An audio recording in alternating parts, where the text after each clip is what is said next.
हूं पल्लवी नागपाल जयरथ, प्रोफेसर बड़ा गुरुकुल। पैसा कमाना तो हर कोई आपको सिखा देता है, लेकिन क्या आपको किसी ने यह बताया कि पैसा बचाते कैसे हैं? जानते हैं मैं ये बात क्यों कह रही हूं? क्योंकि ये कहा जाता है कि एक एक बचाया हुआ रुपया कमाए हुए एक एक रुपए के बराबर होता है।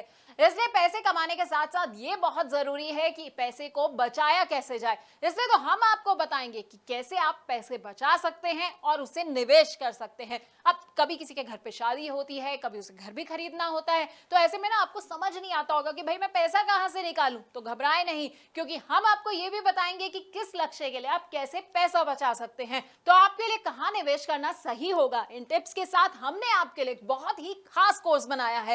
इसमें हम आपको बताएंगे कि आखिरकार गोल बेस्ड फाइनेंशियल प्लानिंग क्या होती है। अब आप सोचेंगे कि भाई सेविंग और इन्वेस्टमेंट तो मैं करता ही रहता हूं, लेकिन आपको पता है सेविंग और इन्वेस्टमेंट में ना बड़ा अंतर होता है। तो ये अंतर क्या होता है ये भी हम आपको बताएंगे।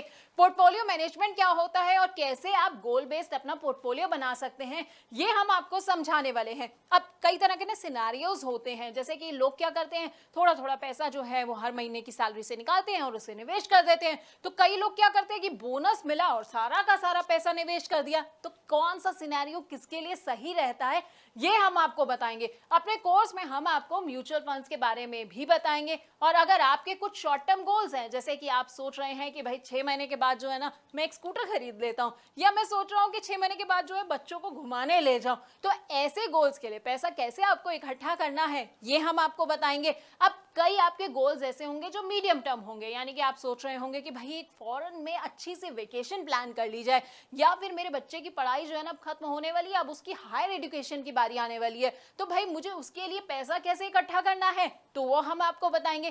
कौन कौन से म्यूचुअल फंड्स जो आप ऐसे में चुन सकते हैं, हाइब्रिड फंड्स ले सकते हैं, बैलेंस एडवांटेज फंड ले सकते हैं। लेकिन अब आप ये सोच रहे होंगे भाई ये सारे फंड्स कौन से होते हैं, तो हम आपको ना इन तमाम फंड्स के बारे में बड़े अच्छे से बताने वाले हैं। उसके अलावा हमारी जिंदगी का जो सबसे बड़ा और सबसे लंबा गोल होता है ना रिटायरमेंट प्लानिंग का, वो आप कैसे कर सकते हैं। म्यूचुअल फंड्स के जरिए अपनी रिटायरमेंट प्लानिंग आप कैसे कर सकते हैं, कौन कौन से फंड्स आप चुन सकते हैं, ब्लू चिप फंड कौन से होते हैं, मिड कैप फंड कौन से होते हैं, या स्मॉल कैप फंड्स जो हैं वो आपके लिए कैसे फायदेमंद हो सकते हैं, तो हम आपको बताएंगे। इसके अलावा ना निवेश के बड़े सारे और भी इंस्ट्रूमेंट्स होते हैं। अब जैसे पीपीएफ होता है, नाम तो सुना होगा आपने, एनपीएस होता है, एलआईसी के प्लान के बारे में तो हर कोई जानता है, और इक्विटी और डेट इंस्ट्रूमेंट्स के बारे में तो हर कोई जो है वो पूरा अच्छे से समझता आया है। लेकिन इनमें से आपके लिए कौन सा प्लान सही रहेगा ये शायद आप नहीं जानते होंगे।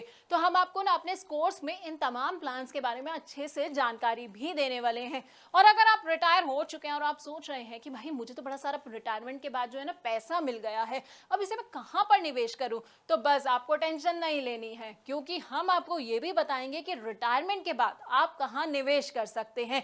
यानी कि इन 12 वीडियोस में हम आपको आपकी फाइनेंशियल प्लानिंग के बारे में सब कुछ बताने वाले हैं। तो अगर आप अपनी जिंदगी ना सुकून से जीना चाहते हैं, रिटायरमेंट के लिए परफेक्ट प्लानिंग करना चाहते हैं, तो बस आपको क्या करना है, आपको हमारा ये कोर्स देखना होगा।